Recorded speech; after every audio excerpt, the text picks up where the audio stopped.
binge eating and feeling out of control with foods. There are so many delicious foods that are available and that we are making and that we are baking more so than maybe another month or time of year. And this is what I'm hearing so much from people, of just feeling out of control right now and frustrated with that. And so I wanted to share with you some tips and how you can overcome binge eating and feeling this way around foods. And I just wanted to start and preface by saying it's not your fault that you feel this way. So just like take that pressure off of yourself. It's not your fault that you have categorized these foods as good or bad, or that you feel guilty about eating certain foods that are off limits, or that you feel the need to punish yourself after eating these foods. Or the idea that if you're not losing weight quick enough, then what's even the point?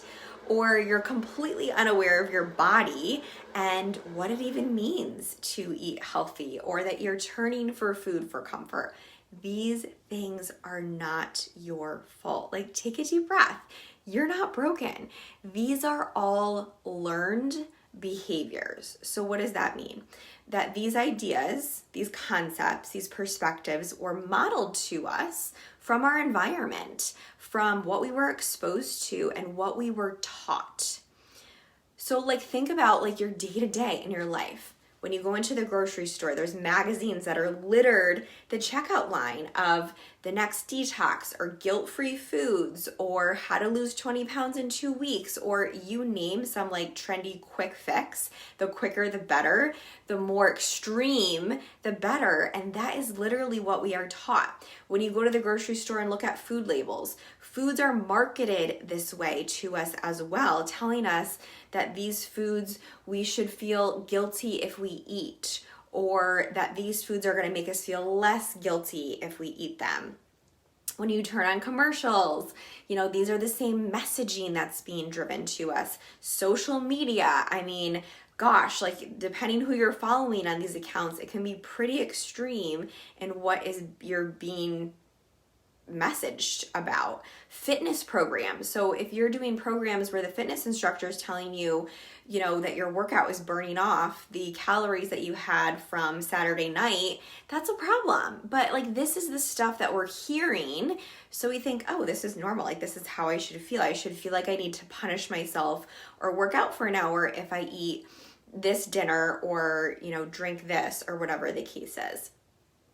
Additionally, if we look back into our childhood and our parents and what was modeled to us there, if your mom was always on a diet, if she was drinking shakes and modeled that to you as healthy eating, is just drinking 2 shakes and then, skipping dinner or whatever the case is. Or if you're good and you do X, then you are rewarded with food. And now we have that same mentality. So it's not your fault. And the good news is that learned behaviors can be unlearned. So like, that is just right there, I think, so empowering that we are able to change this thinking of what we are taught. It's blasted in our face. And in January, this does not get better because it goes to that extreme. Think about it. December, oh, have this, enjoy all this, do this, have all the things. But then in January, restrict yourself and go on a diet and don't drink alcohol and don't do this. It's like, what? Like, this is not helping us, but this is what we're being taught. This is what we're being told as what's normal. Diets are prescribing you good and bad foods. Like, they're literally saying, okay, eat this, don't eat that. The only bad foods that you are going to eat are the ones that you're allergic to or that are spoiled. Those are the only bad foods in your diet, okay? So I saw this too, oh my goodness.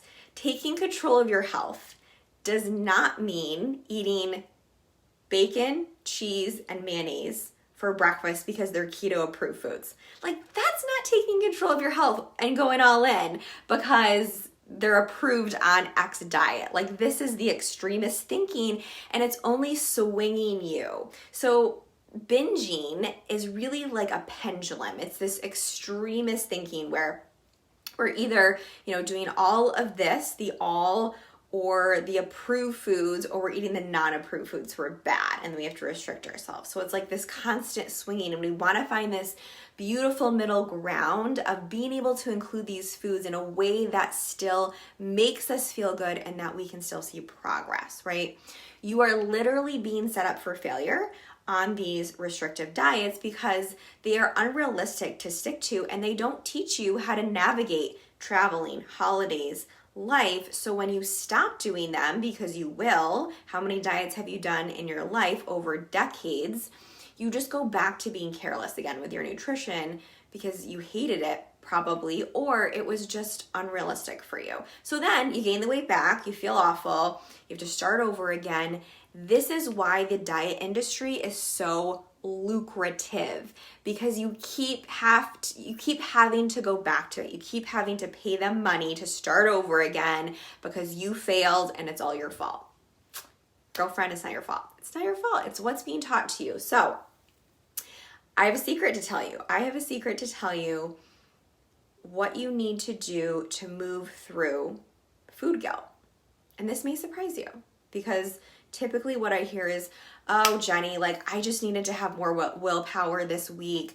I just need to be more self-disciplined this week. I just need to have more self-control around these foods. It's my fault. It's not your fault. You need to give yourself permission. Give yourself permission. If you are telling yourself you can't have the cookie, the ice cream, whatever the food is, you are going to want it more. Like, it's literally human psychology that this happens in our brain. So think about it. Okay. I tell you to don't think about a polar bear. Don't think about it. What are you doing? You're thinking about a polar bear because we are told not to think about that, right? But like, that's exactly what we're doing, what we're told not to. So this doesn't work when you're saying not to do these things. You have to give yourself permission. It's literally like empowering when someone's like, yeah, you can have that if you really want it. So outside of like, making sure that you're eating balanced meals and sleeping and drinking water and like all these other things that I'm talking about with people that are also really important in preventing overeating these other foods, like this is the first part. Just give yourself permission. The other thing here, to stop binging, write this down. To stop binge eating, you have to stop dieting in response to a binge. So if you feel bad about overeating the night before, typically what we'll do is the next morning, oh, I'm not going to have breakfast. I need to work out for an hour.